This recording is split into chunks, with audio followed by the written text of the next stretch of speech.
Yo, welcome to the Wadcast podcast. I never know why I do that, but I don't know how else to open the show. Make it exciting. Maybe there should be, explosions and nothing. I try to keep it simple. I'm going to try to keep this one really fast, okay? Good episode with great episode. What am I saying? Great episode with Wes Hendricks. Wes is chiropractor, CrossFitter, coach. We get into it. I recorded this one down in Wilmington, North Carolina while I was doing shows at the Dead Crow. Wes and I hung out, had a great time, came to my shows. And this show is brought to you by O2 Energy Drink. Wait, not O2 Energy. O2 Recovery. It's not an energy drink. It's a sports recovery drink. And it is, I gave it to Crazy Bobby and he's losing his mind over it. It is incredible. It is a recovery drink that doesn't have sugar in it, or a very small amount of sugar. For the sweetness, it uses erythritol, which if you really go into it and go down the wormhole like I have, erythritol is a sugar alcohol, and it doesn't spike your insulin, doesn't do any of the bad stuff. They also have caffeine in two of the flavors. Two of the flavors, no caffeine. Two of the flavors do have caffeine. The two with caffeine, though, it's a natural caffeine, so it doesn't give you the sudden burst of energy and then the crash afterwards. And that's because it's a natural caffeine. Let me tell you what this is. It's basically you're putting an IV bag back in your system, but the most delicious tasting IV bag. It is the same electrolyte ratio as a 500 cc IV bag. And the reason they do that, a doctor made it. A doctor in conjunction with a CrossFit trainer. Two of them sat down and wanted to make a really good drink. They were like, why put CO2 in a drink when we can put oxygen in? Let's put oxygen in. And then they found out how good oxygen was. It helps detoxify your liver. It just cleans you out. It gives you such better recovery. All those electrolytes, all that oxygen. It's good for anything from CrossFit to interval training to long distance, anything. Yoga, whatever you're doing, get it. They've got 4 great flavors. They're all non-GMO approved. And they have twice as many electrolytes as Gatorade, but only 2 grams of sugar. That was it. 2 grams. How about that? So check them out. Go look into them. Delicious and great for you. It is, you can check them out. You can order them at drinko2.com. That's drinko2.com, or follow O2 at drinko2 recovery.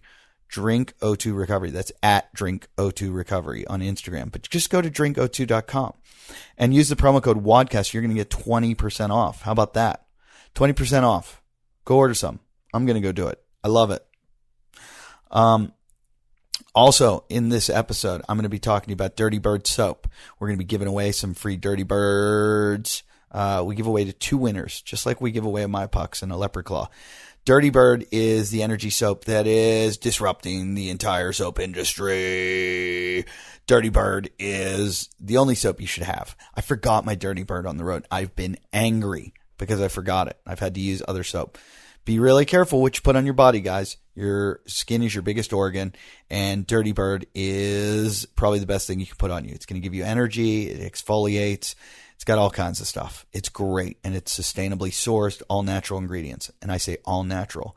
So make sure you check out dirtybirdenergy.com. That's dirtybirdenergy.com.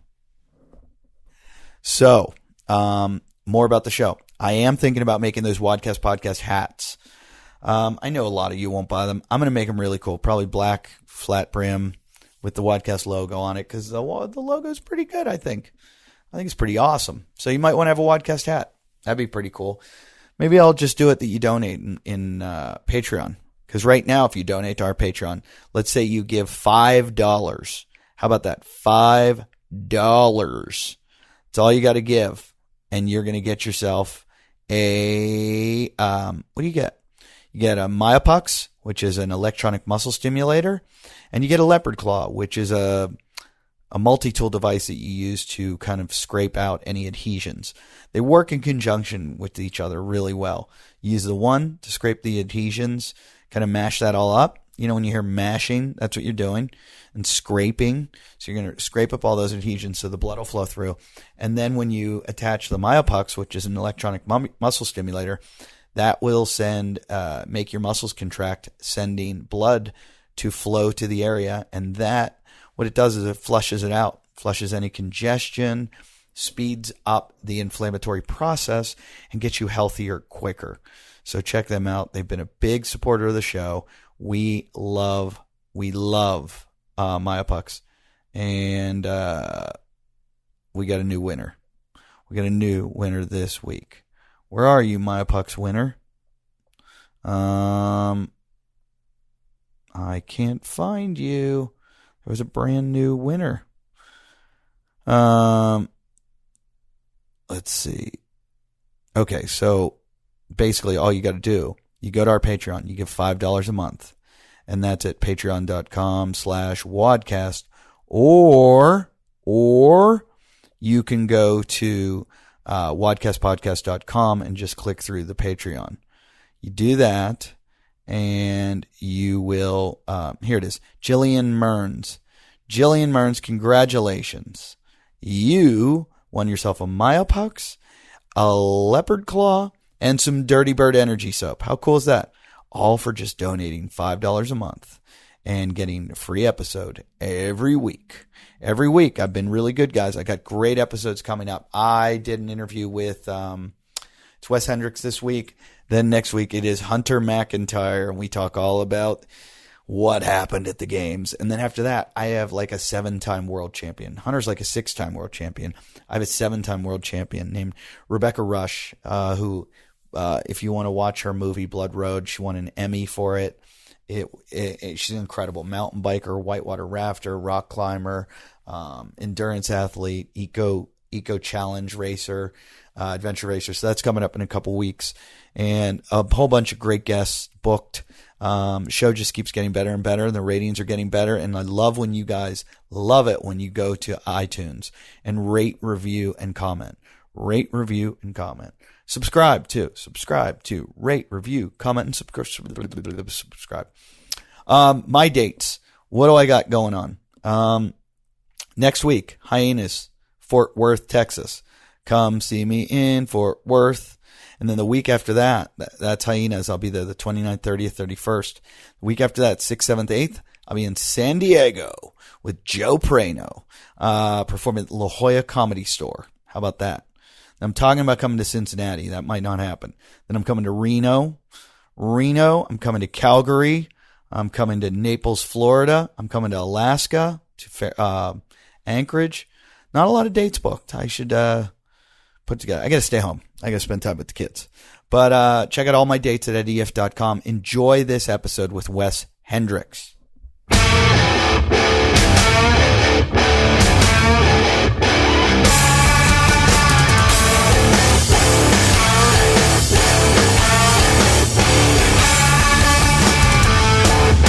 Ladies and gentlemen, welcome to the Wadcast Podcast. I'm your host, Eddie Ift. I am sitting here in a muggy Wilmington, North Carolina, in the hotel. I don't know what hotel it is, but I'm here in Wilmington. The beauty of this podcast now is that I get to travel all over the world and do podcasts wherever I go. In every town I go to, I look to find someone that would be interesting and appealing to the audience, and I didn't find anyone in Wilmington. But I did find someone in Charleston, South Carolina, who was willing to come up here and do the show, which is I am thankful, I am grateful, and you guys should be too. So at the end of the show, after he gives out all his plugs and everything, send him a message and thank him for being on the show, because a lot of times that's why guests do the show, because they want to promote what they're doing, or they want to share their information or knowledge, or they just want to hang and have a good time, because I like to think I'm a good time. So ladies and gentlemen, welcome Wes Hendricks, who came to me. How you doing, dude? Good. How you doing? Came to me through what's his name? Brian Miller. Brian Miller was telling me about you and raving about you. And then I went and I followed you right away on Instagram, and then I started going through your Instagram posts, and you can learn a lot about someone from Instagram. Okay. I mean, if you Do a little Instagram stalking? Yeah, if you did it to me, you'd be like, oh, this guy just doesn't have a job and hangs out with his kids all day. Well, mine's probably pretty similar, but I'm just working out all day from what it looks like on my Instagram. Yeah. Shirtless and no shoes. Yeah, you're one of those guys. I make fun of those guys all the time. That's why Armin and I started the podcast together, because he made like a top 10 rules of CrossFit. Number 1 is you can never wear a shirt. I always hated that. I hated the no shirt thing, because not that I was embarrassed by my body by any means, and I surf a lot and I'm always at the beach without a shirt on. I never understood taking your shirt off. I have done it a few times. Okay, so it's few and far. Out of like, I'm so hot right now and so exhausted that I feel like this shirt is holding me. You feel constricted? Yeah. It's happened a few times. But I know guys that walk in the gym and it like comes off as they walk in. My shoes I don't think are ever on. I go into the gym with a shirt on, and maybe like when I start warming up doing my thing, the shirt comes off. So you're a CrossFit instructor. You're a chiropractor. What else? What else is going on? I'd say those are the 2 big ones. Would you say you're a coach? I'd say more of a coach than a CrossFit instructor, to be totally honest, nowadays. Yeah. I used to coach CrossFit when I lived in Boston. Uh-huh. You were at Back Bay? Yep. Now it's Invictus Boston, I believe. Oh, it is Invictus Boston? Yeah, it transferred over to Invictus Boston. Was that a Reebok one? It was. It was Reebok CrossFit Back Bay for like 5 or 7 years, something like that. Okay. So there was a sports therapy office in there, so I was a chiropractor, and I coached there as well, coincidentally enough. Just kind of got lucky. I love a gym that I can go right after I work out and go right into therapy. My Paradiso CrossFit has that. Steve Siddell has an office there. And it was great because you hurt something, you kind of fix it, or you're working on it, and he's walking around the gym and he sees you and he goes, don't do that.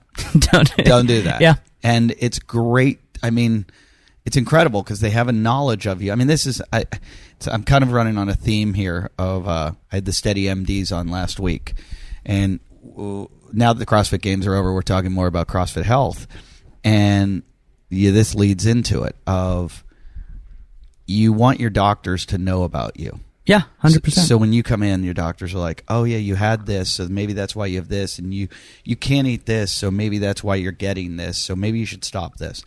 I think it's the same thing with your CrossFit coach. And so if you have someone that has a background in chiropractor medicine or physical therapy, even better, because they're the ones that are going to, I mean, they know physiology way better than just a CrossFit coach. And it's great that they can sit there and go, you need to stop doing that shit right there. Yeah, 100%. It's kind of like the one-stop shop. It's good now that more and more healthcare providers are getting into it, because for a long time, because I've been doing it for 14 years now, something like that, I'd go to my chiropractor, back in the day, and, I'd be like, oh, my shoulders bother me when I'm doing a snatch, or, bar muscle-ups are hurting it. And they had no idea what the hell I was talking about, let alone experiencing or feeling it. Right. So nowadays, just the growth of it has been great because more people are hopping on. It's more widely accepted. Healthcare providers know the intricacies of Olympic lifting. It's incredible. I would think healthcare providers, though, would have so many people come in with these problems that somebody would go, hey, you want to CrossFit? And they'd be like, no, I don't want to go anywhere near that shit. I know my buddy's like that. He's an orthopedic surgeon. Yeah. And he goes, I love you guys. He goes, you're bringing me business left and right. But I'm like, have you ever tried it? He's like, no fucking way would I ever do that. Yeah. And, look, it's adults stopped doing sports, for like 30 years. And now all of a sudden they're all back. CrossFit gets blamed a lot for a lot of injury, but I think what it did was it made people feel like superstars again. Yeah. And people maybe overestimated their abilities. It wasn't that CrossFit did it. I think it was because it happened to me. I was like, I'm in better shape than I was when I was 18 years old. I can climb that mountain, do a backflip off of it, swing through the trees, and then cross that raging river. And then, I'd be like hanging upside down in a tree with a broken arm going, what the fuck what was I thinking? And I'm not a Navy SEAL. So I blame the egos, not CrossFit a lot. The ego is what's going to get us hurt every time. 100% of the time. It's not CrossFit. It's it's dose dependent. You can drink enough water and drown yourself or kill yourself. So everything is within a context here. Unfortunately, I think CrossFit maybe gets a bad rap. What's the most injuries you'd see? I felt like it came in waves, like if I had one shoulder person, I'd see tons of shoulder people. Yeah. Hips, lower back. And it was really dependent on the program. If you're on a squat cycle or something, you get a tons of shitty people that have shitty hip mobility. Right. Their hips are going to hurt. It's not the squat cycle, it's their lack of hip mobility. Yeah. But hips, shoulders, lower back. Would you say that there's not enough mobility in CrossFit? Yeah, 100%. Yeah. Without a doubt. I wish that they would incorporate that more into it. That it was like, I did this thing called Alchemy 365. Okay, yeah. Which is out of Minneapolis. And it's like a yoga CrossFit place. Okay. And if they had it in my town, I would go to it over CrossFit. Really? Yep, absolutely. Because the workouts were intense. Like there was the cardio workout incorporated with the yoga, and then they had a room next door that was strength and yoga. How long was the class? The class was like under an hour. Like, your whole experience there was like an hour long. Really? You did a dynamic workout, warm up of like yoga poses. Okay. And then you do an AMRAP of, like box jumps, pull ups, kettlebell swings. And then you would do a 10-minute yoga cool down. All right, it was 10-minute warm up, 10-minute AMRAP, and then 20-minute cool down of yoga. Okay. And then the next day you could go in and do Alchemy Strength, which was you do like 10-minute warm up of yoga, you do like a strength workout with like heavy weights, and then you would do a yoga cool down, like 20-minute yoga cool down. And with that you could go every single day, and your body was kind of like recovering each day. Yeah. From the heavy workout into that. And I just felt like for longevity and for health, I think it's something that, CrossFit's supposed to be all encompassing and allow everything in. And these guys came from CrossFit. Yeah. They came from CrossFit, but I think CrossFit needs to go back to them and say, look, you guys have evolved into something better, maybe, or not better, but better for longevity. Yeah, yeah.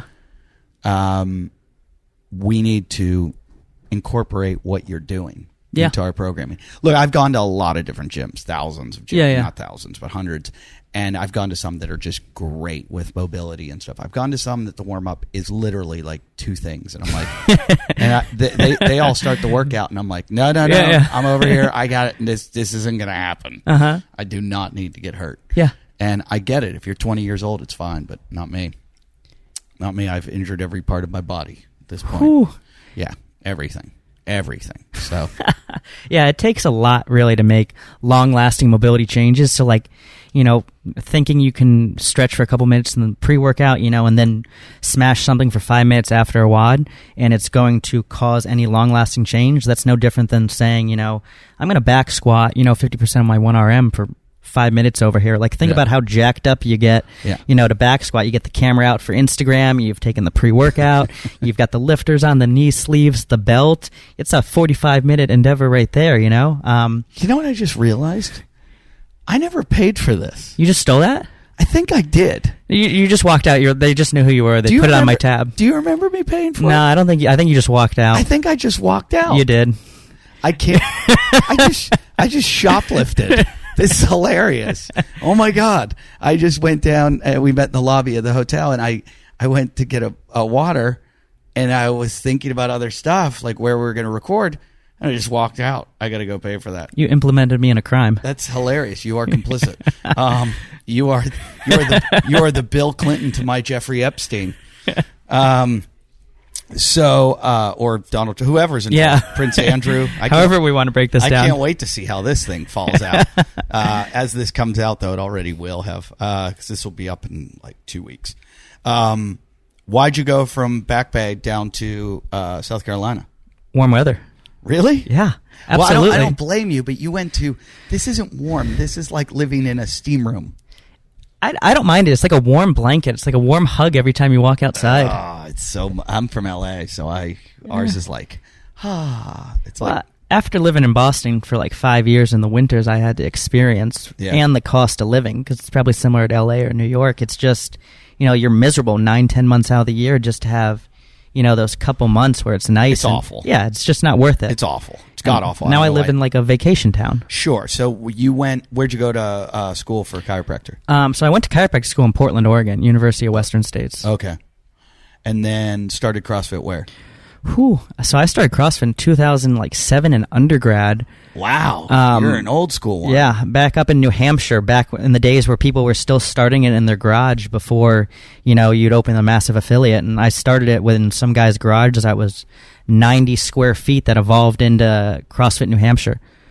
I might have been there once. Yeah, it's massive now, but the garage was literally 90 square feet. He had to put floorboards because it was like a gravel dirt garage, so he had to put floorboards, then the mats on top of it every time you dropped it. How did you find it? How did I find it? It was after the movie 300 came out. Like a lot of people, Yeah. Why the hell were they so jacked? Like I want to know what they're doing.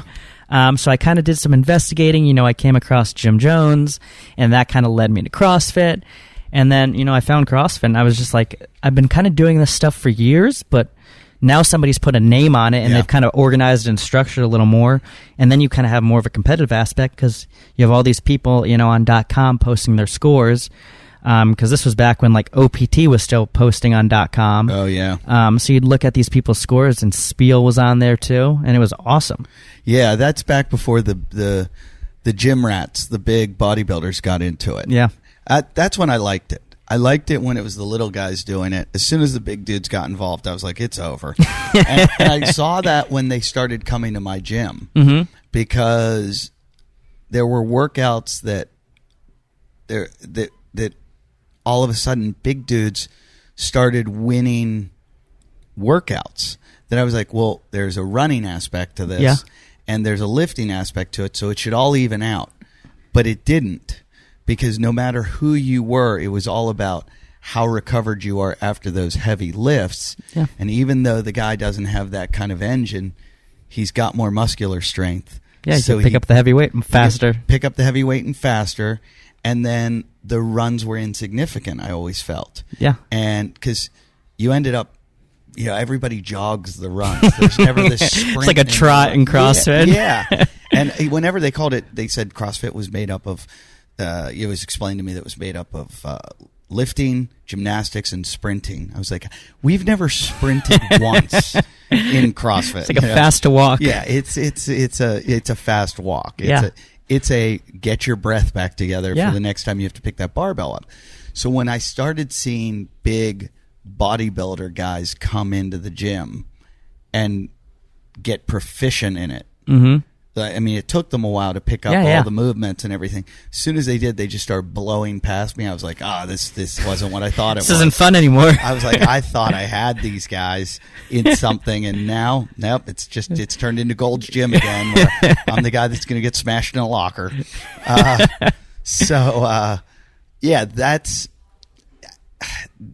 remember those old days. And Spieler was like every little guy's idol. Yeah, 100%. I remember when he did over 100 pull-ups. Yeah, unbroken? Yeah. Yeah, I remember that. That was insanity. I think it was like 103 or something. Yeah. Around that. I was just like, what do his hands look like right now? How bloody are those hands? Yeah. Those were the good old days. I remember going on, and I thought I was pretty badass, because all you have are the people around you. Yeah, of course. And then I would go on the message boards, and I would see times, and I'm like, they're lying. There's no way anyone could do this. And then I started meeting some of these freaks, and I was like, oh, there's freaks in this world. There's some really fit people, huh? That can do crazy, weird stuff. So, and it's weird though. Even like, no matter who you are, I think it's like golf. You can have that day in CrossFit where you just blow past everyone and have this score that you're like, oh my God, I should go to the games. And it's like, because that happens with golfers. They have one hole where they shoot an eagle, and they're like, I should be on the tour. Yeah. Start rescheduling your life. Like, all right, I'm going to quit my job. Yeah. I need a supplement sponsor. I'm going to start training for the games full time. So you weren't you were in undergrad when you found it? Yep. What school were you at then? Plymouth State in New Hampshire. Holy shit. You're never going to believe this. Hit me with it here. So I'm here performing at the Dead Crow Comedy Club. And last night, one of my friends that was a lifeguard with me at the beach in Stone Harbor, New Jersey, comes down to, I haven't seen him in 25 years. Okay. Came to see my show. He went to Plymouth State. Wow. My best friend, one of my best friends, I was in his wedding, Plymouth State. Another friend I was just with in Dallas, Plymouth State. I have so many friends from Plymouth State. This is impressive. I didn't think you'd even know where it was. We used to call them the Rockheads, the Plymouth State Rockheads. It just actually came in as the 20th biggest party school in the country by Barstool Sports. That's impressive. I know its claim to fame when I went a long time ago was it was one of Playboy's top small party schools. Yeah, but Playboy doesn't exist anymore. No, well, why would you need it to exist anymore? I know, there's pornography. Yes. I got hired to be the host of Playboy Radio, or the Playboy Morning Show. It was on TV and radio, and I go in and I'm doing the show, and I didn't want to do it. My wife wanted me to do it because of the money. She's like, "Oh, it's really good money. You should do it." I go, I'm married now. I don't want to sit around with you literally interview girls that are naked in front of you. And your wife was okay with this? Yeah, single. She was encouraging you. Single would have been my greatest job ever. But they told me too I wasn't allowed to make fun of them, and these are all idiot girls. That, now as a father, I'm like, oh, these poor girls just didn't have a good father. Blah blah blah. But back then, I was like, oh, these girls are just idiots, and I wanted to make fun of them. So I went on one day and said, nobody's listening to the show or watching, and they're like, oh yeah, we have 8 million viewers worldwide. And I go, okay. So during the show, I go, listen, if anybody is watching me right now, anybody, tweet me at Eddie Ift. Anybody. Yeah. 2. I got 2. And this is back in the day when people would respond. Yeah. 2 people responded. I was like, nobody is watching your dumb show. And, it got canceled. But, it got canceled. But you went to Plymouth State. Yep. They've got good sports. Do they? Yeah. All those, it's Division III, but they're good teams. I never really paid much attention to the sports when I was there. When you were there? No. So you went Plymouth State, then you went out to Oregon. How'd that happen? So I had gone out to Oregon every single summer to snowboard in the summer there because the only reason why I went to college in the first place was Waterville Valley. Yeah, I wanted to go snowboarding, 100%. I really didn't even want to go to college, and now I have 3 degrees. I don't know how that happened. But yeah, Waterville's how far from Plymouth? 15-minute drive. That's You'd get in over 100 days of snowboarding a year there. That's awesome. Yeah, 100%. So I'd go out to Mount Hood every summer. So I was like, oh, this is a no-brainer. I'm going to go to grad school in Portland. I can go snowboarding. I think I went snowboarding 6 times in 5 years I was there. It was terrible. Because you were partying? Not in Portland, no, because I was studying. I was just in really? grad school hell all the time. Well, because I don't think... How long is chiropractor school? So it's 4 years, or you can do it in 3 if you go in the summers, but I would take the summers off. Oh, my God. I didn't know it was that long. Yeah, and it's 30 credits a semester. So what do you feel about the whole Joe Rogan attack on chiropractors? I'm pretty I guess you could say go with the flow. It's... I don't want to say chiropractors did it to themselves, a lot of them. I don't I'm pretty neutral about it. So I've gone to a chiropractor, Dr. Lindsay Matthews, and I think she was great because I would go to her and we kind of had this agreement: don't adjust me. Yeah, I don't want the adjustments.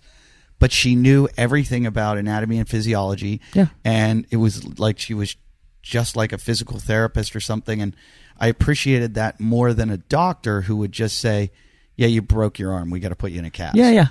She would go, "Okay, we don't want you to get surgery. Let's fix your shoulder." Yeah. And the treatments she would do, I know through all my research and all my the effects it had on me were effective. Yeah. And so I can't criticize it like Joe did. Yeah. Well, you had a positive experience with it too. And also you went to somebody that, I think it's like anything else. You have CrossFit gyms and then you have CrossFit gyms. Right. You have chiropractors that, it's just like, what the hell are they doing? That is absolutely anything. It's like, yeah, we had a stem cell doctor come on the show once, and he said, a lot of people that get my treatment say it's the best thing in the world. A lot of them say it didn't work. Yeah, 100%. And I've had people go, I got my shoulder operated on, and it didn't work. And people say it was the best thing I ever did. So I've heard that with LASIK surgery. I've heard people bitch about LASIK. So I think that can happen depending on your experience and how well it went. So,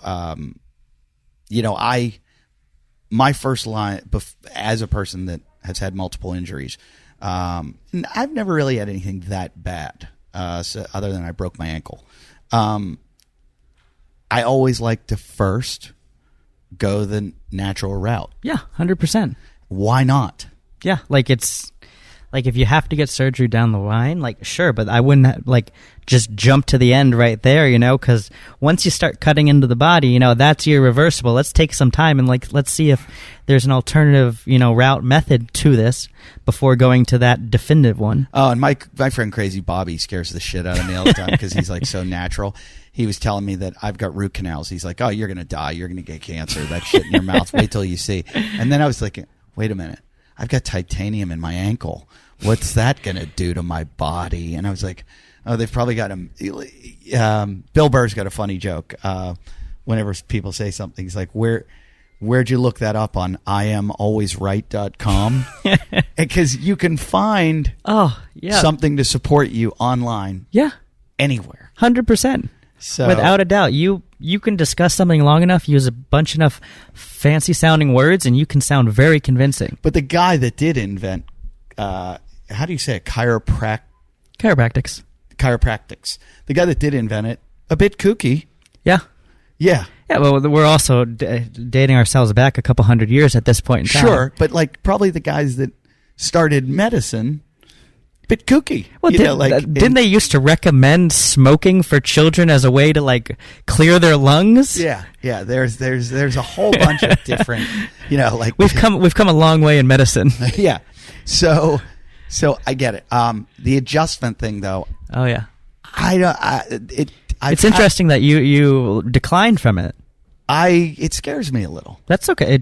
It's totally fine. Not everyone needs, wants, or should get adjusted, in my opinion. Yeah? Yeah. Who should? Someone that wants to, for starters. So really? let's start right there. Yeah. I'm never going to... If somebody's uncomfortable with it, I'm not going to do it. Then from there, just because someone comes in with lower back pain, let's say, that's a very overarching term. That's a very overarching term. There's some forms of lower back pain that, an adjustment, if the patient's comfortable with it, could be great for. There's other forms of lower back pain that, the literature or the mechanism of injury would actually be kind of contraindicated for, and actually an adjustment could potentially make it worse. Yeah. So yeah, but first and foremost, if you're not comfortable, don't do it. You know who you should never let give you an adjustment? An Asian massage parlor where they walk all over your back and everything. Oh my God. I was just getting a massage at some Thai place. I like the cheap massage, but I didn't want that. I didn't know she was going to go that far. Okay. And if they said, hey, punch yourself in the face, you're going to do, when you're getting a massage, wherever they put your arm or put your, you just do what they tell you. Yeah. And there's so many times where I'm like, this doesn't feel right. Why are you doing this? And I'm like, this woman didn't train anywhere. And then, but I just got one in, what city was I in? And I forget, but she did something, she adjusted my back. Okay. And were you laying on your stomach? Yeah, but I think she put me on my side or something. Oh, she did the whole pretzel thing, huh? Where she twisted you up like a pretzel and body slammed you? Yeah, pretty much. Wow, okay. And I was like, hey, I don't think you should be doing this. Was there consent here to this, or you were just going with it? No, and I went along with it, and I was like, I am not That's how a lot of bad things happen. Yes. And I was afterwards, I was like, holy shit, I can't believe I just let her do that. Wow, you lived, though. Yeah. You lived, you didn't piss yourself or anything like that, so no. You survived your first adjustment. Do some people piss themselves from it? No, that's not a common thing, but Has happened? If it was potentially contraindicated to adjust somebody, you know, that is a potential risk or hazard. Yeah. What is it? Most times people have come in with a back injury. What is it? Pelvic tilt? Oh, wow. If I'm going to generalize here. Generalize. We could call it nonspecific lower back pain, you know. Yeah. And the interesting thing about it is I can treat it one way, another doctor could treat it another way, Mm-hmm. a third doctor could treat it a completely different way, and all of those ways could work. Someone could treat it incorrectly and still, you know, get that person better. That's what's so interesting about treating musculoskeletal pain. There's no right or wrong answer per se, and it's just so humbling on a regular basis how little we actually know about the human body. Yeah. I do think that too. How little we know. I had the shits for the last 3 days. I was food poisoned. I don't want to say the name of the restaurant because they could sue me, but I should sue them. Was it here in Wilmington? No. It was good. in Stone Harbor, New Jersey. Don't eat the crab cake salad anywhere. Anywhere. Done. But I got really sick, and I finally went to urgent care, and the guy prescribed me antibiotics. And I went, dude, Yeah. why? Yeah. I was like, you're going to mess up my stomach even more than it's Yes. already messed up? Uh-huh. And he looked at me, and he's like, well, I mean, it'll stop it, you know, maybe a day faster. That was yesterday morning. It's gone. Okay. So he was going to put me on antibiotics. My body was going to, you know, a lot of times the body heals itself.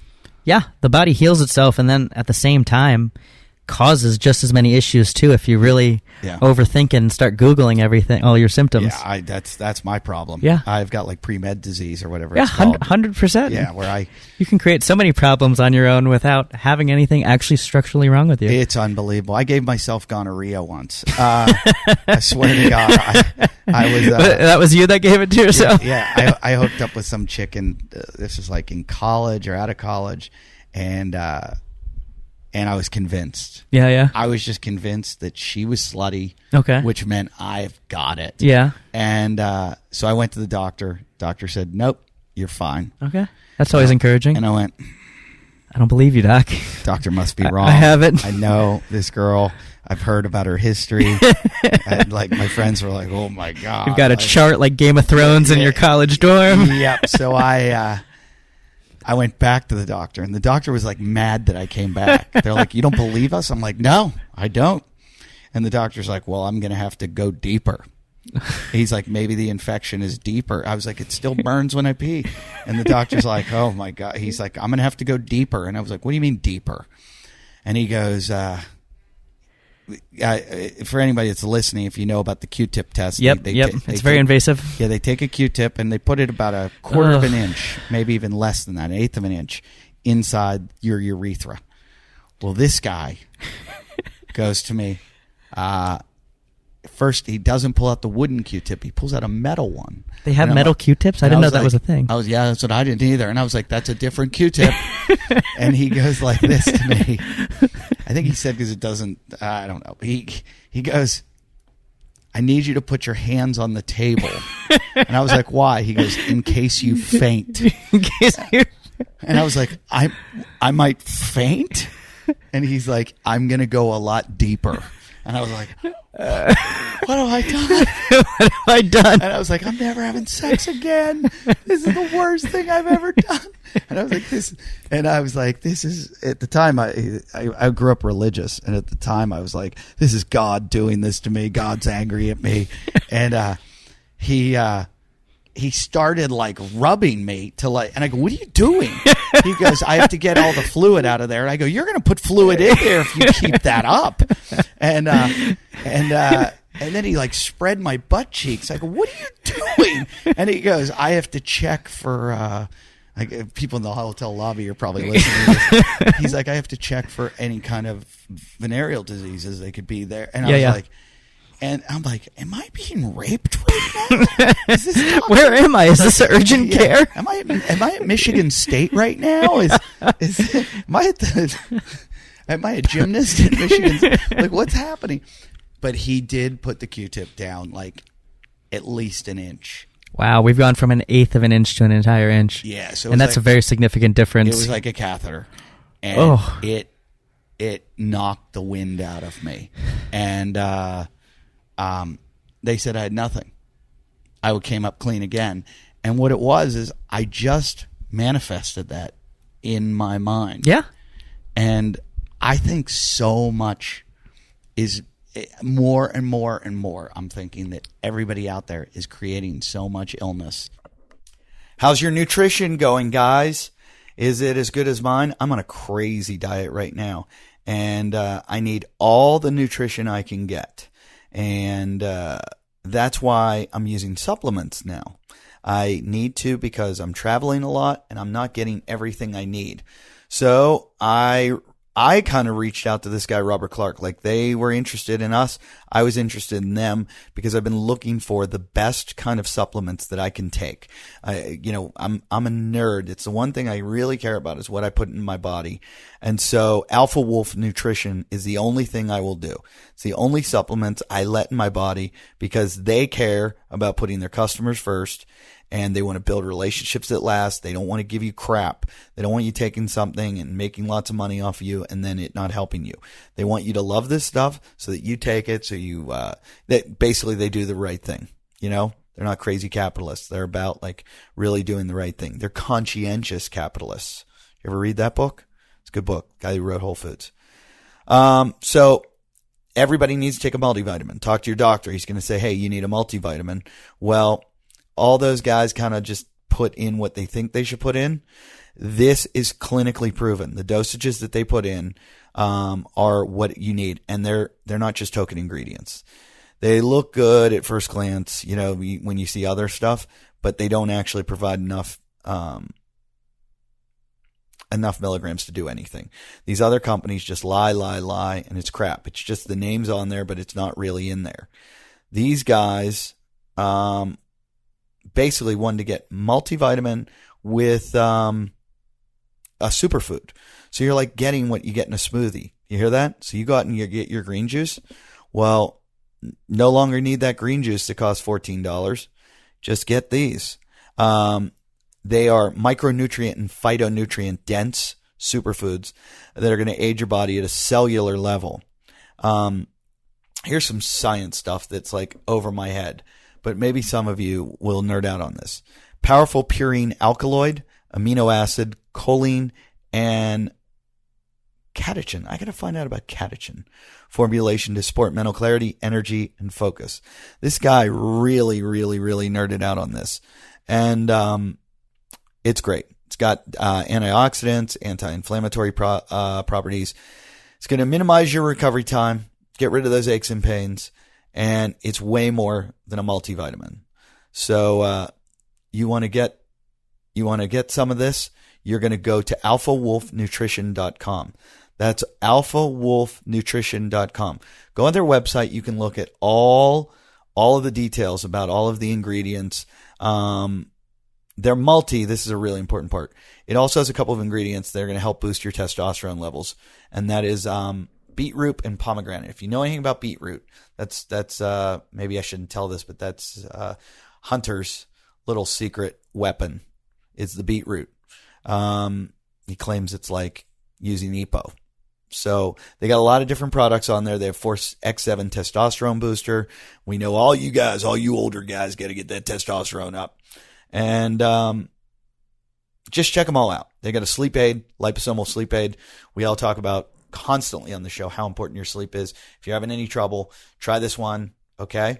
It's got all the things you need, all natural. Check it out. And go to alphawolfnutrition.com. Use WODcast15 for 15% off your first order. No, all orders right now. So any orders you make, hurry up before they take the promo code away. Go to Alpha, ALPHA, Wolf, WOLF, nutrition.com. Use WODcast15 for 15% off your order. Get yourself some of this good nutrition, and then thank me, because you're going to feel wonderful. If you haven't bought any Dirty Bird yet, Dirty Bird Energy Soap, I don't know what you're doing. Stop wasting your time. Get on their website, dirtybirdenergy.com. Check out them all. Check out all the different scents, all the different smells, and all the different things they do to you.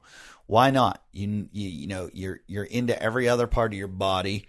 Get into your skin and get some good stuff in there, because you got You got pores, and this stuff goes in there.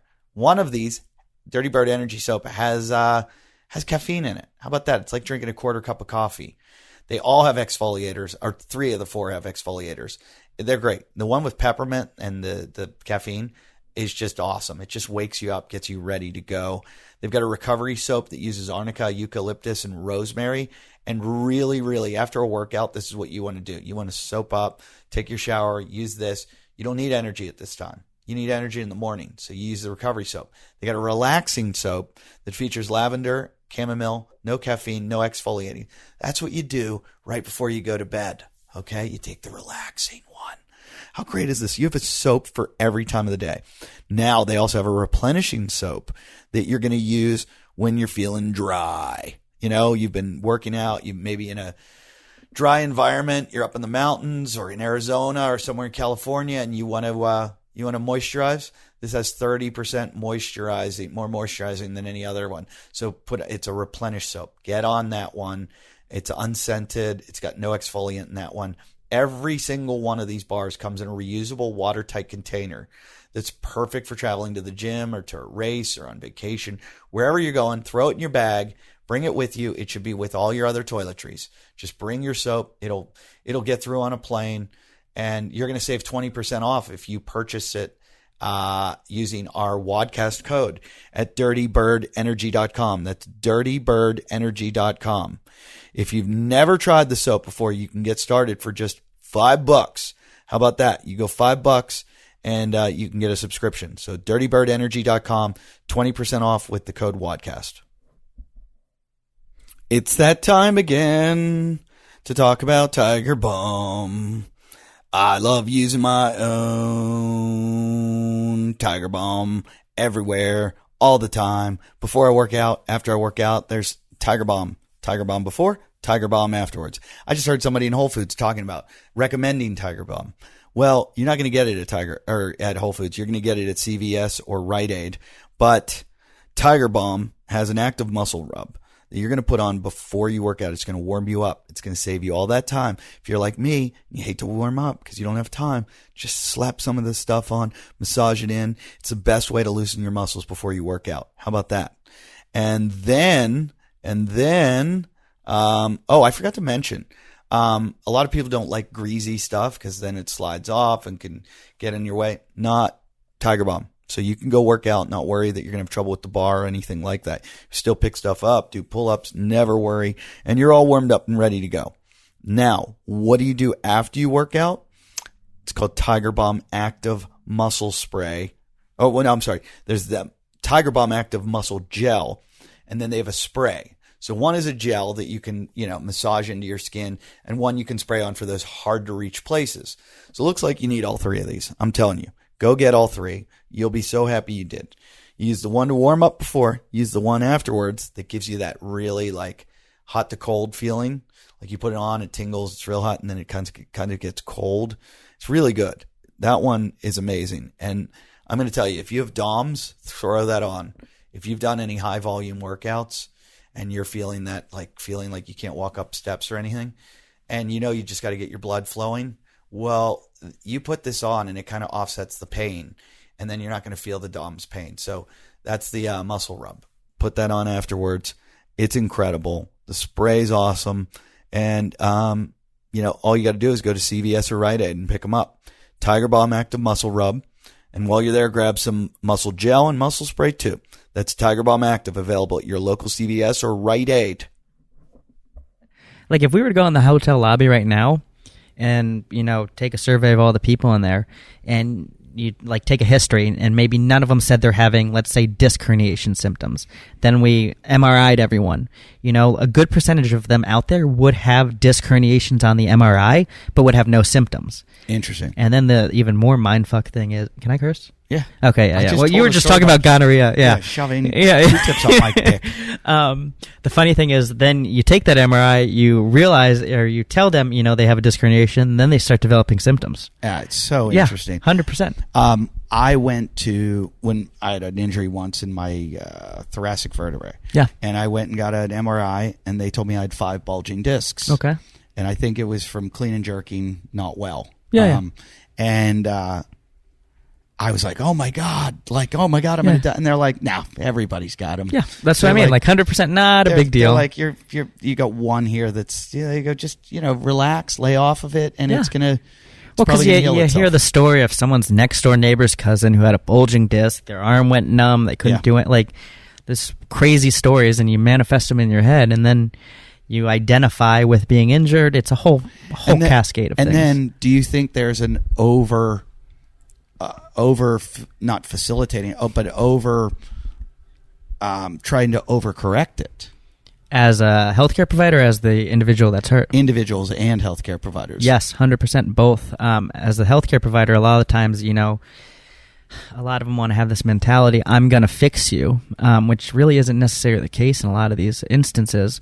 And then, yes, with the people that are hurt, I work with people that talk about, they're having a flare-up from a disc herniation, and the disc herniation happened 6 years ago. It's like, bro, it's healed. It's like, that's like I broke my arm 6 years ago and my arm's hurting now. Like it's not the disc, it's in your head, and you've developed these fear avoidance behaviors because, when you hurt your disc, it would hurt to bend over, let's say, but then you've kept this in there for 6 years and you're still afraid to bend over, and you're creating pain from damage that's not there, because pain doesn't necessarily correlate with damage and vice versa. So we can be in tons of pain and have no damage.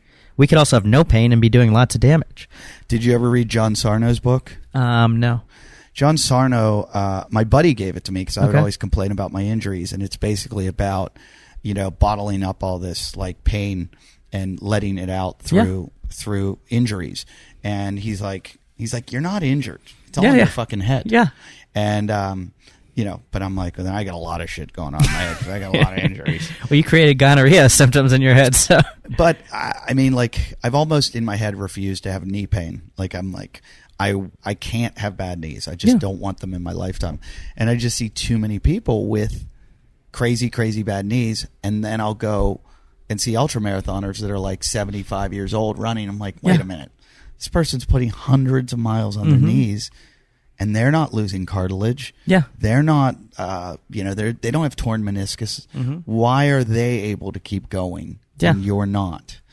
And I don't know. Sometimes I think our bodies, I could be totally wrong.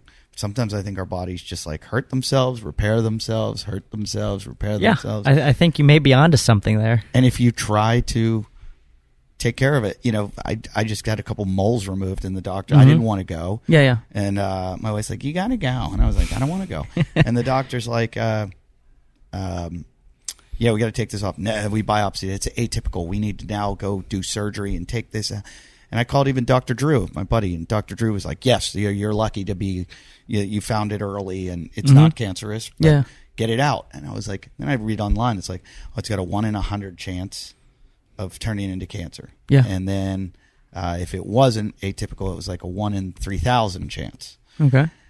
But most of the time when it is cancer, it's somewhere else on the body, though, that it starts. Yeah. And I'm like, then why am I... it doesn't make sense to me. And then I go down to the beach, I see my dad. He's got moles all over his body. He's 84 years old. Yeah. And I go, you ever have anything removed? He's like, no, don't go to those guys.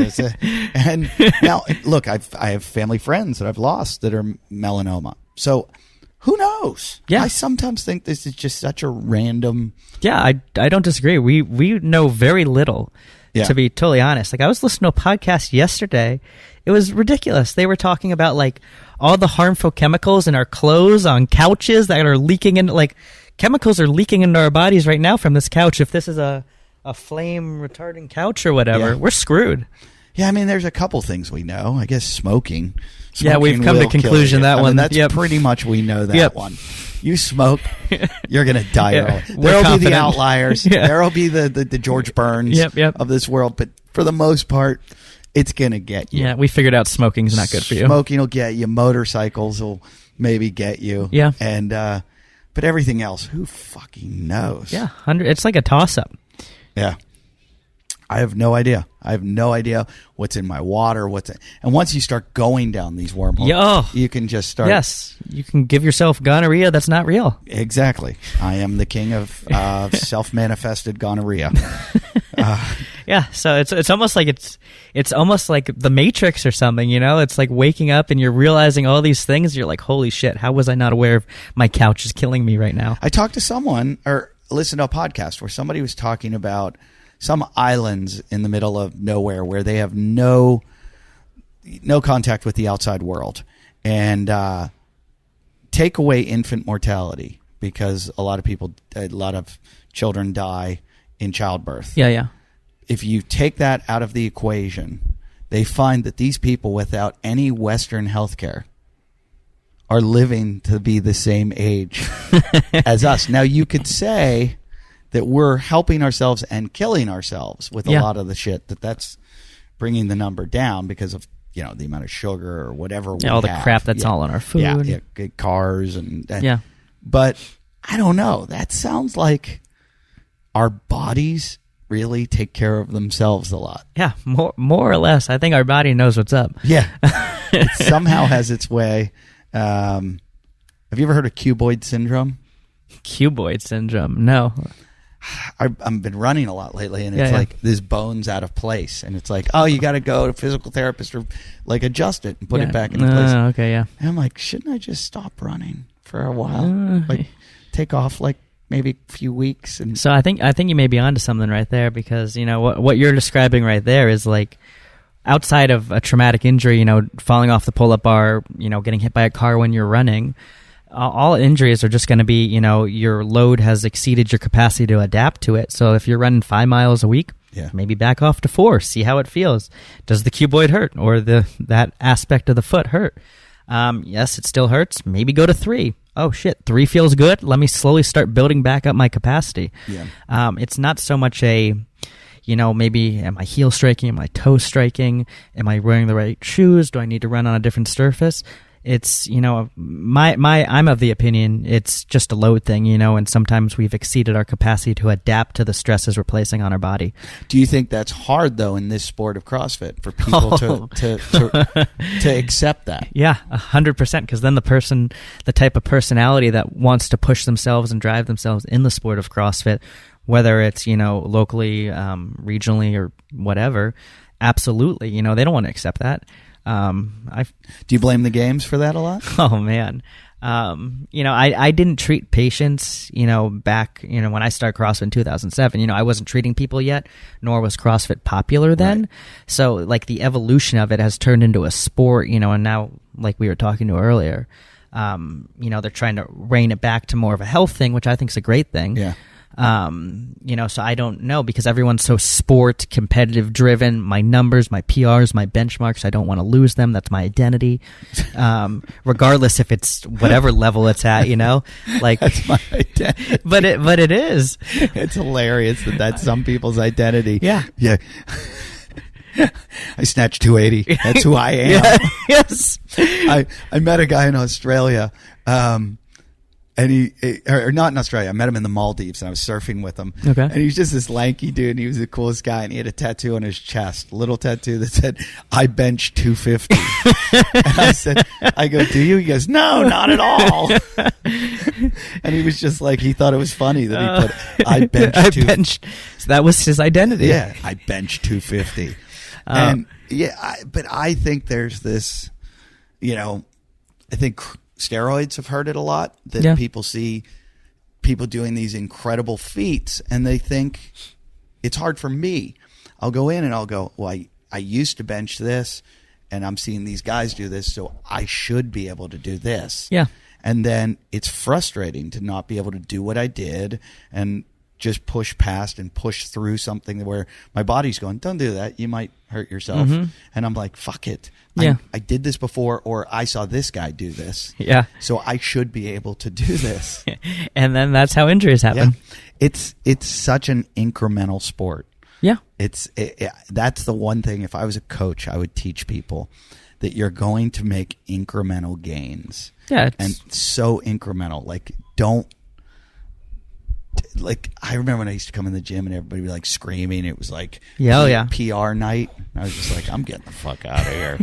I don't want any part of this. Well, especially, depending on where you're coming into CrossFit at, the gains, they happen a lot in the beginning. You're PRing deadlifts 20, 40, 100 pounds for a solid 12 to 18 months. And then when that stops and you're like, if I would snatch or PR my snatch 5 pounds in a year, that'd be huge. Yeah. Like, I just had a friend who snatched 300. It took 3 years. He's been stuck at 285 for 3 years. He hasn't PR'd his snatch. That's still so impressive, though. Oh, yeah, 100%. I mean, just to get your shoulders in that kind of position. It's like a smart car over your head. Yeah, it's that is the most impressive movement, I think, in CrossFit. What do you think's the dumbest movement? The dumbest movement? Oh, man. I have mine that I think. I would think you'd agree with being a chiropractor. The dumbest movement. I've really gone beyond good and bad movement per se to everyone. Maybe some people shouldn't be doing this versus that, but to say something is good or bad, I've for some reason I don't do that anymore. Yeah. What is yours? I want to hear it. Handstand push-up. Handstand push-up against the like kipping handstand push-ups where we're just ricocheting our head into the floor. Yeah. Okay. No, you know what? I take that back. I don't like that one. Yeah. If I could take one out of the sport, that would be it. Yeah. Out of the sport, out of everything. I mean, when you're talking about wellness, there's no wellness in that. No, there's no benefit there. You can get the same benefit out of doing push press. Yeah. Pretty much. And you're not risking compounding your spinal cord. Yeah, I've seen some interesting techniques of rebounding off of our heads to get up and down. They've made a shift to a lot more strict though, which has been nice. I agree, but there's still you can collapse. Yeah. Oh, 100%. Yeah, you're still resting on your cervical spine, and those we spent a first year in school dissecting a human cadaver. Those bones aren't very big in your neck. Ugh. Yeah, I mean, I think of and they're holding, hundreds of pounds. Yeah. On that bone. I've come off of it where I've just done a workout, and the next day I'm like, oh my God, why does my neck hurt? Neck killing me bad? like I was in a car accident. And I'm like, oh, that's why. And I wonder how many people get like bulging discs from that. Oh, I'm sure tons. I remember, what was it? Whenever they had the I want to say a couple years ago in regionals, they had, overhead squat where you had to take it from the ground, re-rack it on your back. Oh, I hate that. There was a couple incidences of lower cervical fractures where they broke the spinous process. Really? From, dropping it on the back. And actually, believe it or not, it's a stable fracture, so it's not actually a bad thing if it was one of the lower those little things that hang off the back. Yeah, like those pokey little things, if you were to, like when the doctor was rubbing your back when you were bent over for your gonorrhea exam, he was probably rubbing your spinous process. Yeah. But yeah, those pokey little things, but some of them are stable versus unstable fractures. And I heard a couple incidences where I can't remember the name of it. If it was a multiple choice test in school, I could identify it. But like a C7 fracture of the spinous process is stable. So I did something similar to that one time. I was in Australia and I was working out. It was before I got into CrossFit in the gyms. Okay. And I was doing, was it a SOTS press or one of those? Yeah. And I did it way too heavy that I could handle. And I thought I could because I was like, oh, I can press this. Mm-hmm. Whatever. I thought I could do it. And the weight went up and it came right back down on that, whatever, the T7 or whatever. Yeah. The one that like bulges out. Yeah, we'll say C7. Is it C7? Yeah. Okay, C7. And it hit it, and I think what it did was give me kind of a concussion. Yeah, very likely could. You could basically possible. Give yourself whip blow. Comes down on the back, depending on what way your neck kind of whipped around. Could have whiplash, no different than being like rear-ended. Okay, so because that night I was on stage and I was like delirious. Yeah. And they took me to the hospital that night and did MRIs and did everything on me because I was out of it. And they were like, "What'd you do?" And I was like, "Oh, I was lifting today." I dropped something and I on my knew head. when I dropped it on my I was like, "That wasn't good." Yeah. Like it was one of those things where I was working out and some girl I was dating was working out with me, and I just looked at her. I go, well, "We should go home. We're done. We should go home." I think I just came close to paralyzing myself. And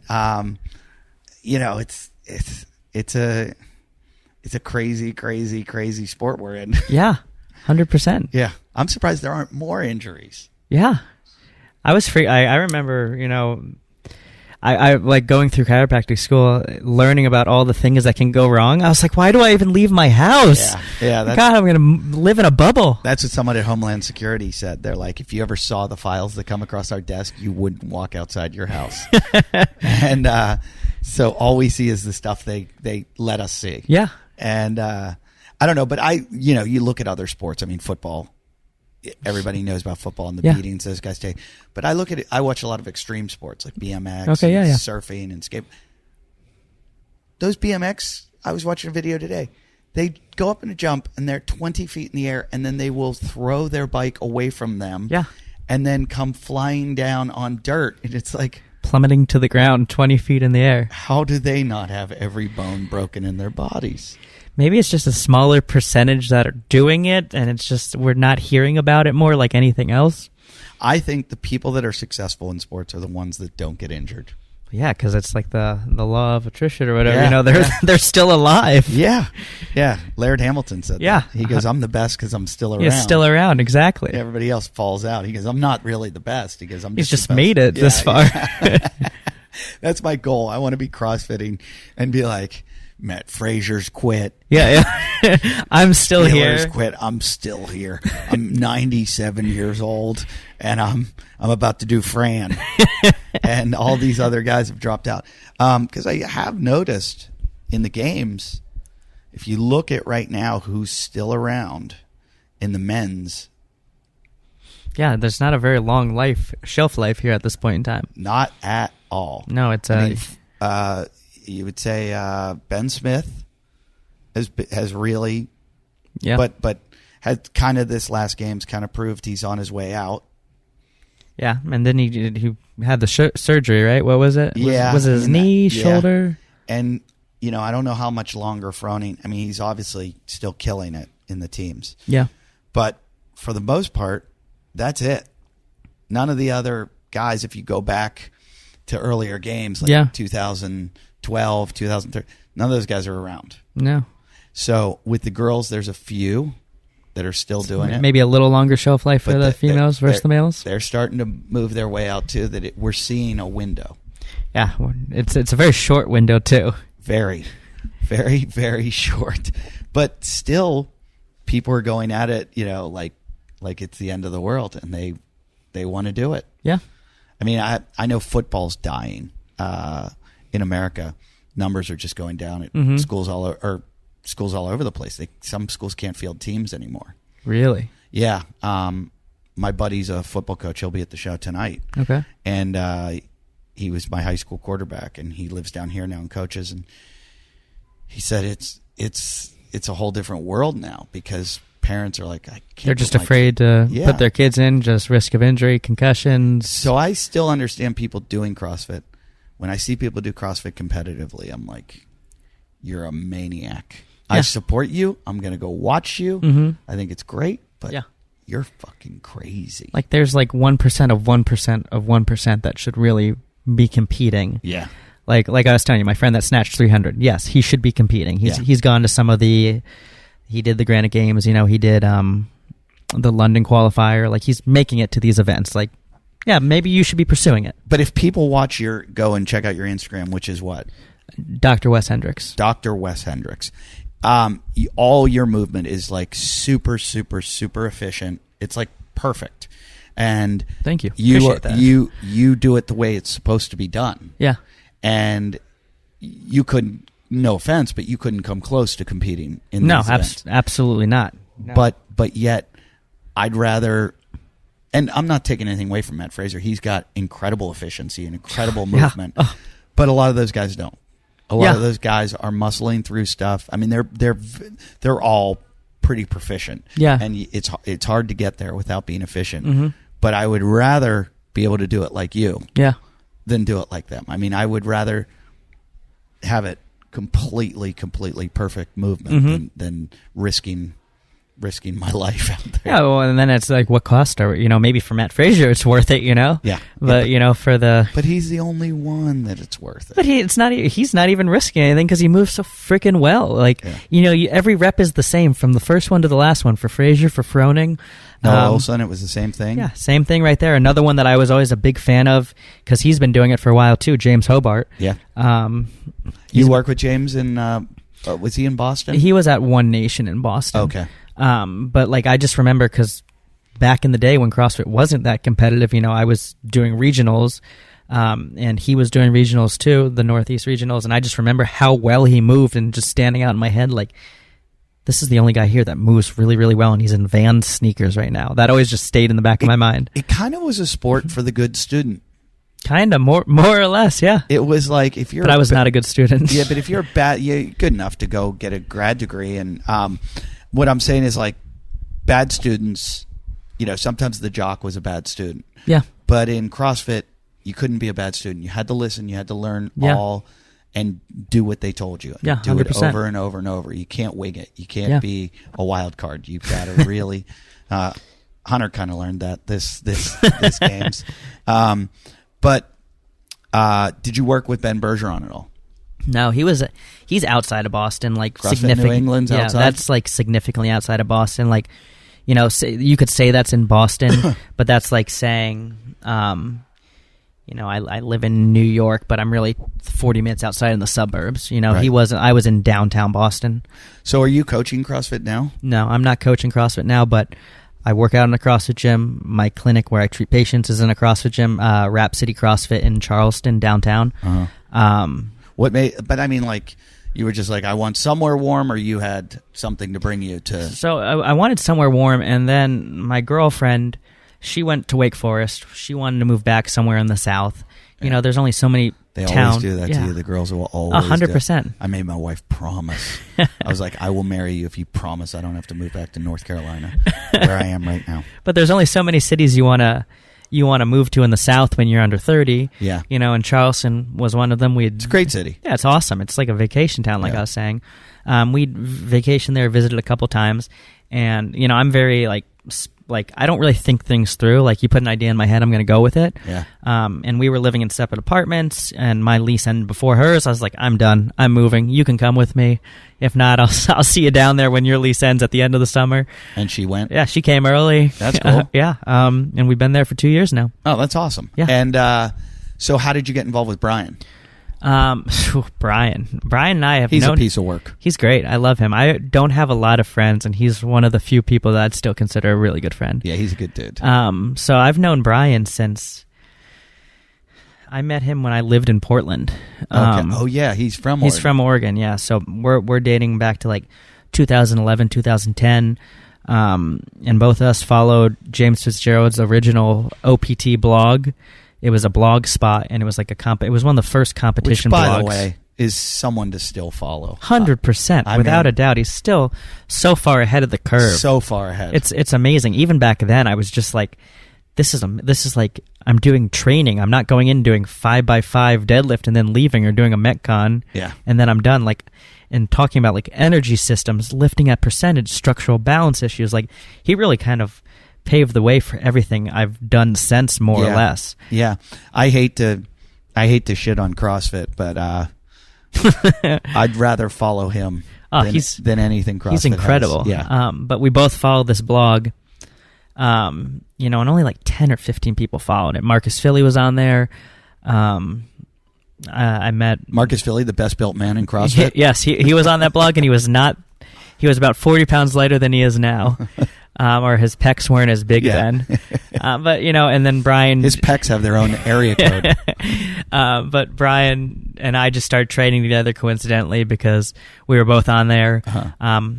I also needed a place to train, and he was a trainer at a gym. And then it just kind of evolved friendship over the 5 years I was there, and we've kind of stayed connected ever since. Yeah, he was an impressive athlete, and then he just, He was over it. Yeah, I think so. But, I mean, with it for a long time, I didn't realize how young he was when he started. Oh, he was so young. Like, he was 18 or 19 when I first met him, training in his parents' garage. I think more and more we're going to see that. Yeah. We're going to see the young kids that started when they're 14, 15 years old. Yeah.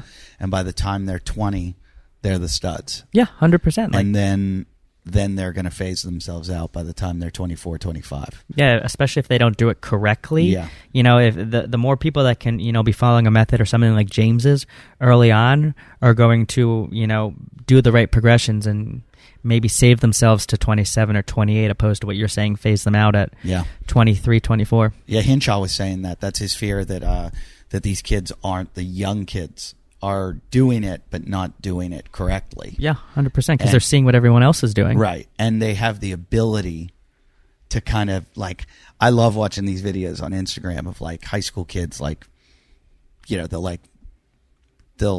power... what was the one I saw the other day? It was a kid power cleaned, I think it was like 405 pounds or something. That's a lot of weight. Some high school kid, maybe. Well, I know Saquon Barkley that played for I remember watching his 405 or maybe more, and when he played at Penn State, he did it. But that's a college athlete, football player. Yeah, yeah. But it was some high school kid, and everybody's going, "This is fake. Those weights are fake." And then kids are like, "I was there." Yeah, yeah. And I watched it, and I was like, I feel like I know what video you're talking about. I was like, this is great, but I don't think he should have done that. like there's that. I lifted in high school, and I had dumb friends that did really dumb shit. Yeah. You know, get pinned under the bar and all kinds of dumb. It's almost like you're too dumb in high school to learn all the rules of this, and you're really going to fucking hurt yourself. Yeah, and then, like, there's a difference, I feel like, between high school strength and conditioning, you know, where we're lifting weights maybe more or less just to look good for the girls versus, you know, doing hundreds of thousands of reps in a given week for CrossFit on top of heavy lifting. But how much more do these kids... You know, I don't know. No, but I'm saying their bodies are... they recover a lot quicker. 100% they recover a lot quicker. I mean, it just kills me how much that, like... An injury I used to get would take like 2 weeks, and now I'm like, oh my God, it's 6 months later. Yeah, thing still fucking hurts. I hate it. I don't get injured, I don't think. You don't? No, I was saying high school kids, like, how often do you think they actually are like, oh, my shoulder's really bothering me, I shouldn't clean today, or I shouldn't bench? No, I don't think they get injured at all. That's why a friend of mine went on human growth hormone, and he was like, dude, you got to do it. Yeah. He's like, it's unbelievable how quickly your injuries heal. Mm-hmm. And I was like, yeah, but, you know, I'm just so scared of side effects and putting all kinds of crap in my body that I don't know what it's going to do. I'm afraid of couches now. I don't know if I can human growth hormone. Yeah, it's like, what's the trade-off? Is it? Yeah. That's what Brian did, right? I think Brian did testosterone. No, you're right. It was testosterone. Yeah, and, you know, even his testosterone usage, I'm suspect of, because he talked about his gains and how much it worked, and I'm like, that could have been placebo. 100%, yeah. Just kind of like how we were saying we can create pain in our head. Yeah. Why can't we create placebo? Like, you know, strength gains. I mean, you could probably do a study. Because he was also getting it from a pretty sketchy source, from my understanding. We don't know what that was. It sounded really sketchy. It was. And it sounded like there wasn't enough of data to prove that it worked at all. You know, you look at bodybuilders, and you can tell that steroids have done that. But you also talk to them about their diet, and they're eating 8 times a day. Yeah. And if you and I ate 8 times a day, steak and you know, rice and whatever else they're having, and protein shakes, you'd gain 100 pounds also. Yeah. And, you know, studies say, I think I've read that you can gain 10 to 12 pounds of muscle a year. Okay. Naturally. Yeah. On steroids, 20 to 24 pounds. So it basically doubles. Doubles, yeah. I don't think you could do that without all the nutrition. Yeah. You're not going to be slacking off. Yeah. Just thinking I can stick a needle in my ass, you know, and go play. Because I knew a guy Warcraft or something. I knew this idiot of he's passed away, so I don't want to trash him, but he was an idiot. I used to have him on my podcast all the time. This comedy club owner in Kansas City would get steroids stuck in him every day. He would go to this nurse, and this nurse would do it for him. And he's like, I'm taking HGH and testosterone, and all my bench is up to blah, blah, blah. And his bench, he was one of those guys who would lift it off the bar and bring it down like 2 inches and press it back up with like 4 guys holding it. He's like, I'm benching like 300 right now. And I'm like, you couldn't run to the mailbox. And I'm like, you're the most out of shape, like horrible. And he's like, are you kidding me? The women love it. I look good naked. I'm like, you do not. You look like a fat guy. And it's I don't know. If they could prove to me that it's not going to do any side effects, I think I'd be taking it. I'd love to recover like that. Well, everyone reports such positive effects from it too. But once again, like, did you start feeling good because of, whatever you're taking, or because you think you're like... Yeah, I'd like to see the placebo test and see if it works. Yeah, 100%. That would be really interesting. I'm not going to be a part of that because I really don't want to stick needles in my ass or thigh regardless. No. Brian made it sound really not appealing. No, it's not. Did you listen to the podcast I had him on? Yeah. I've heard the story from him previously, though. I was just like, oh, that sounds terrible. He had a lot of balls to come out and say he did it while he was competing for the team and everything. Yeah, 100%. I thought that was, I wish that would happen more often. That was the reason I had him on. Yeah.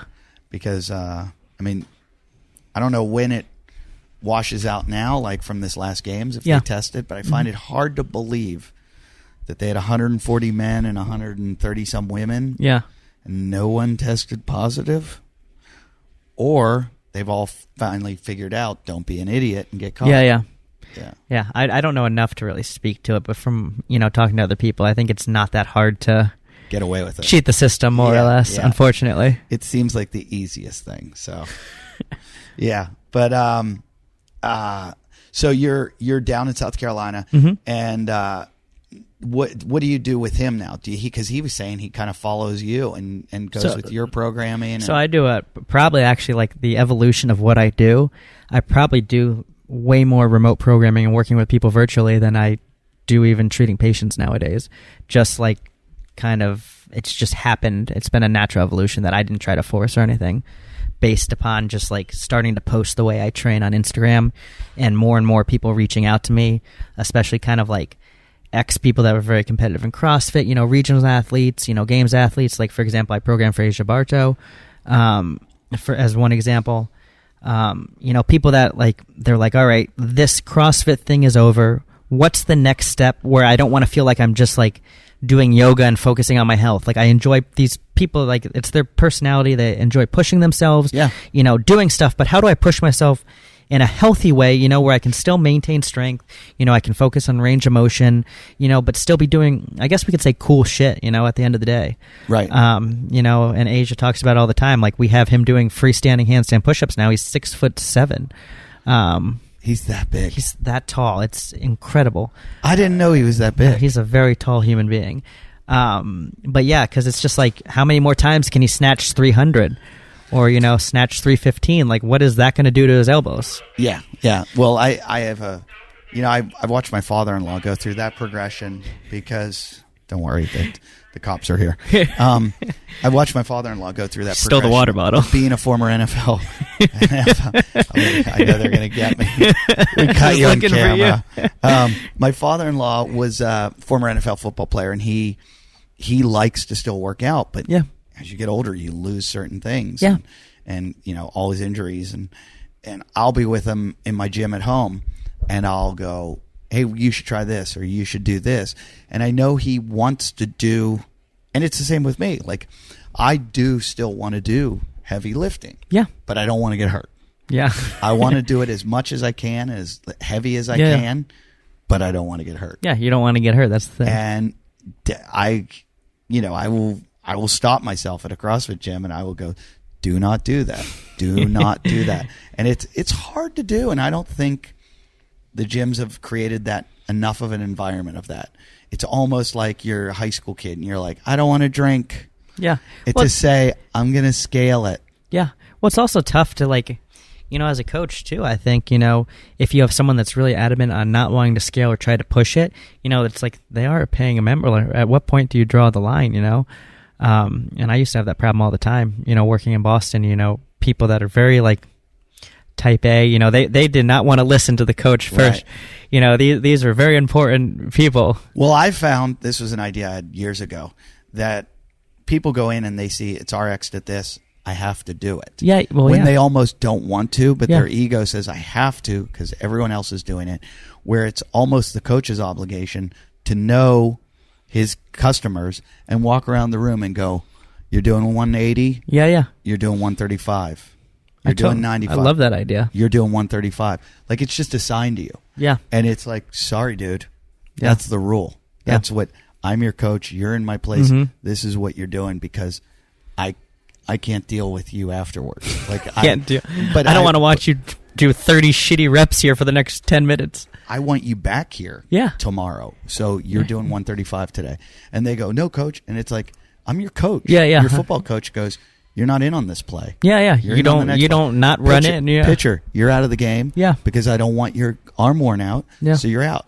And I think it's also the obligation, and this doesn't happen enough, that a coach walk around and go, stop, put the bar down, stop. Yeah. You're out of this workout. I 100% agree with you. You're out. Yeah. You're out. You're not, because I've been doing it 10 years or whatever. Yeah. And there were times when they should have stopped me. Yeah. But I was like, fuck it, I got this. Oh yeah. Then if you tell that person that doesn't want to listen to the WOD, they're out. They'd run out and a grown adult would be having a temper tantrum in the parking lot. Cursing, punching something. Yeah, I was about to PR. Yeah.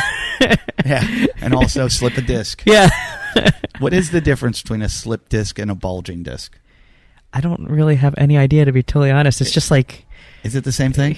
I just think of it as a disc herniation. Yeah, it is a disc herniation. Yes, that's all I think of it as. I didn't know. I figured. If there is a difference, I don't know. I'm not privy to this information. Do you work on like doing chiropractic work on a lot of CrossFitters?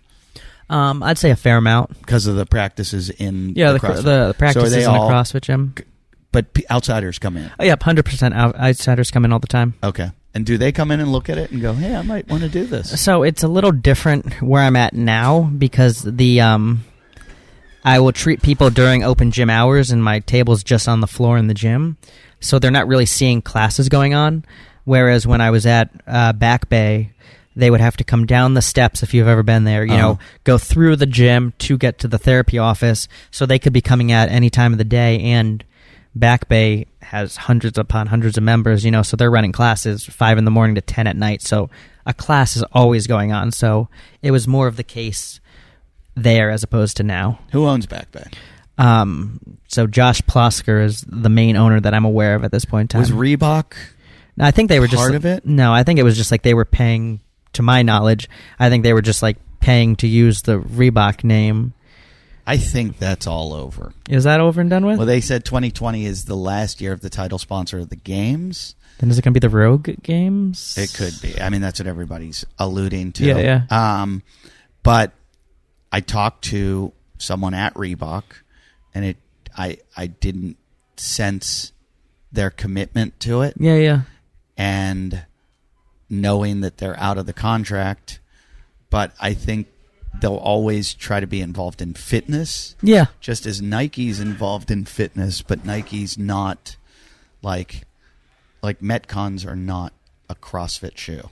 Yeah. And you see them everywhere now. 100%. You see them all over the place. You see people and you're like, oh, you're a CrossFit. What's CrossFit? Yeah, what's CrossFit? And you're like, oh, Nike was smarter than CrossFit. Hey, there's a whole world out there. Who would have thought Nike knows what they're doing when it comes to selling products? Yeah, it was funny. I don't know where this whole thing's going. I went to the games this year and just like, what is happening? What was the first year you went to the games? The very first year that it was at, that it had left the ranch. Okay, so you've seen the evolution after like a long period of time here. Yeah. What's it been from like this year as opposed to, when it left the ranch, your first couple of years? It's weird to see it go down a bit. Yeah, I hear that more often than not nowadays, the going down, or it's just not the same as it used to be kind of thing. Well, a couple things. I never thought they ever handled it well when it came to the spectator experience. Okay. The viewer on TV. Okay. I don't think they ever quite figured out how to shoot it. Yeah.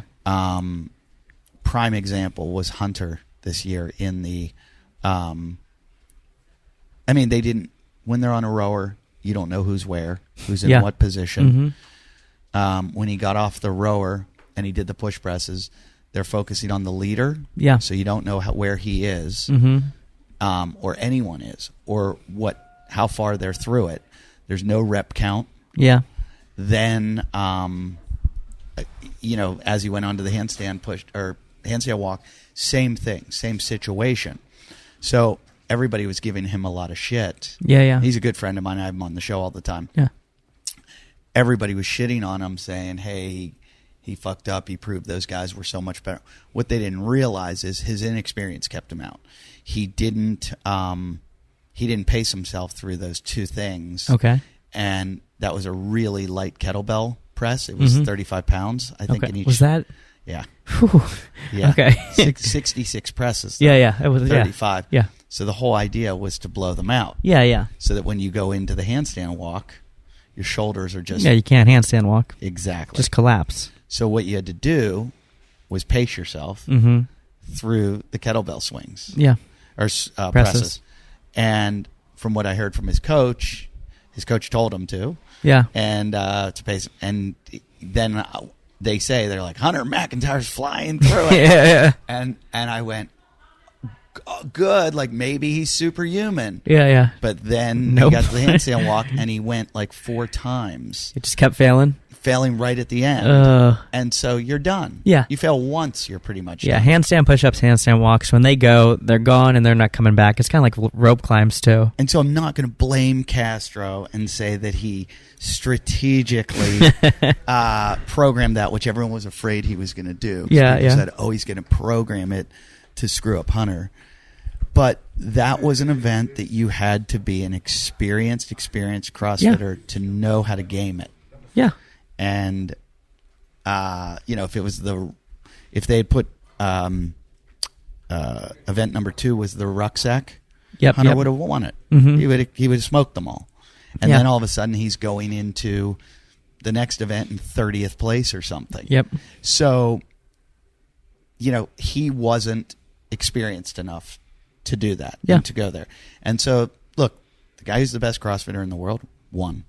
The guy and continually wins because he's the best all around at everything, which proves what it is. Yeah. And you can't argue against that. I mean, I knew when I saw Noah Olson creeping up on him, I'm like, it ain't happening.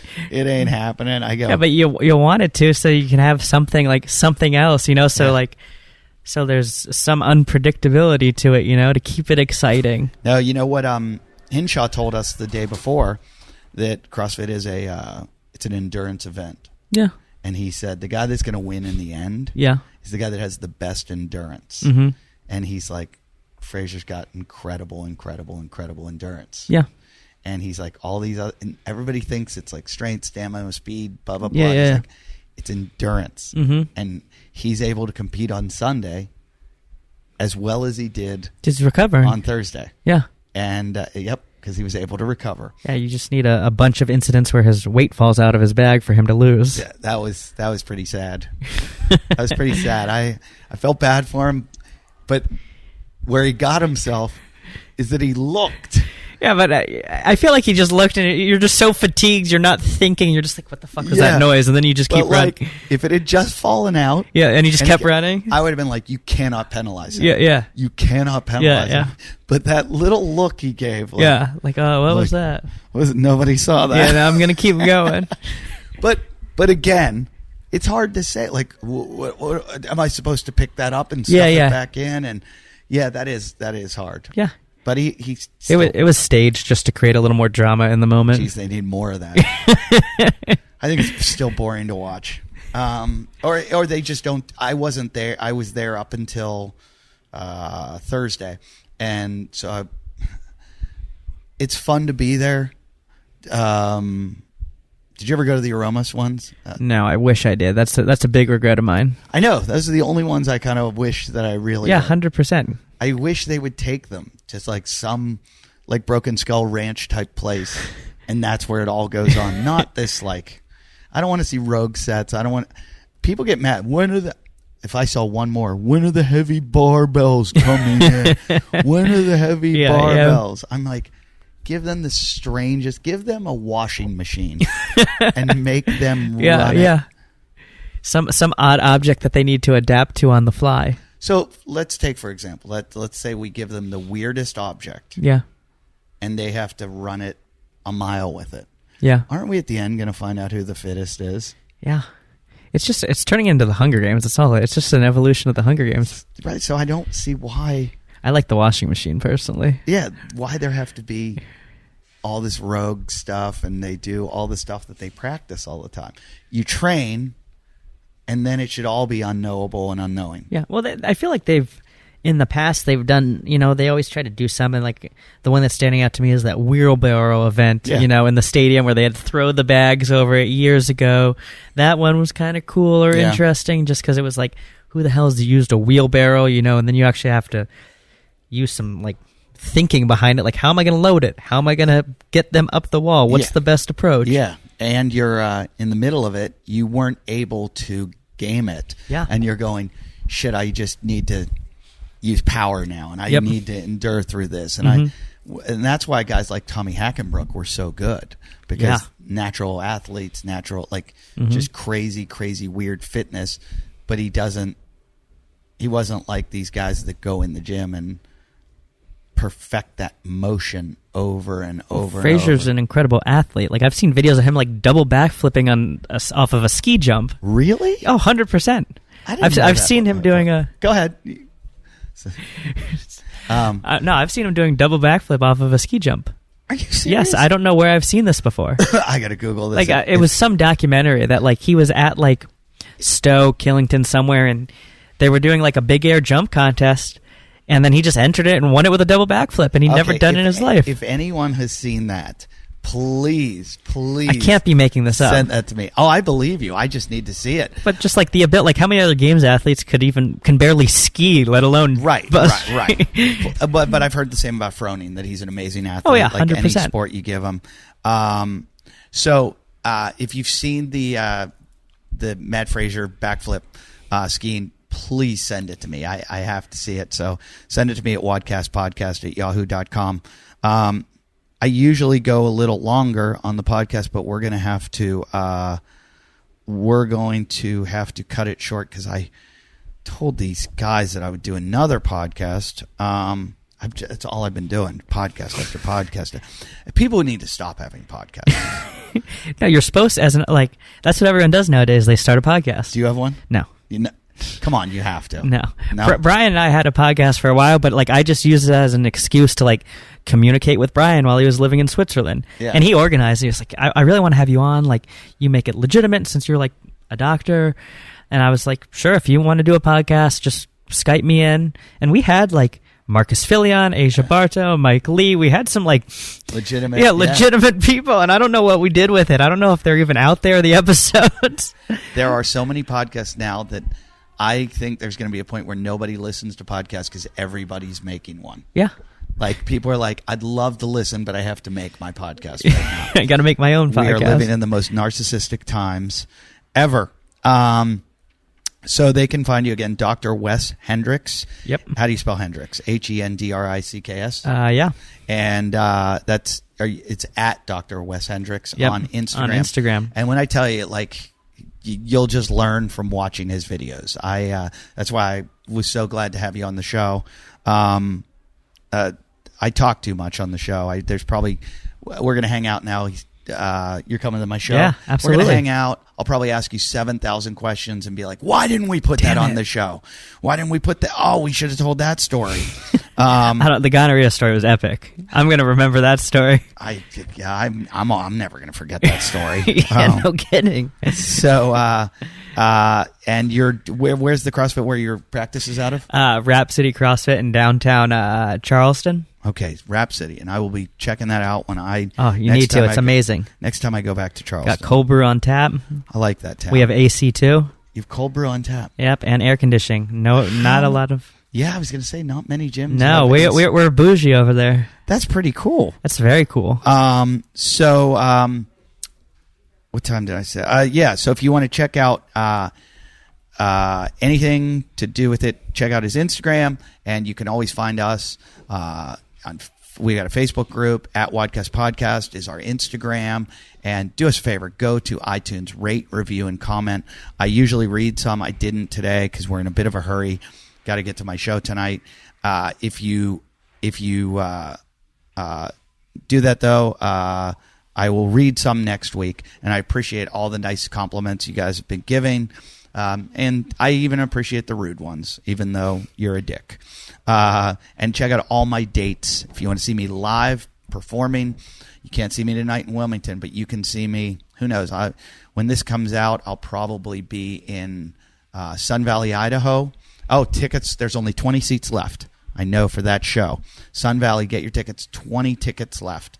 And that was today, this morning. So it's probably down to like 15. They're going to be gone by the time. What am I talking about? Sorry, Sun Valley's sold out. But Boise will not be sold out because there's like 6 shows in Boise at Liquids. Get your tickets. Then I'll be in Hyenas in Fort Worth. Then I'm in first week in September. I'm in what's it called? La Jolla at the Comedy Store. So get your tickets there at eddyift.com. That's Eddie Ift.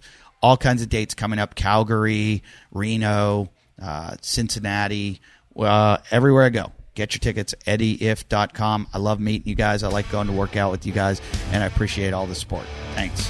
Thanks, Doc, too. Thanks for having me.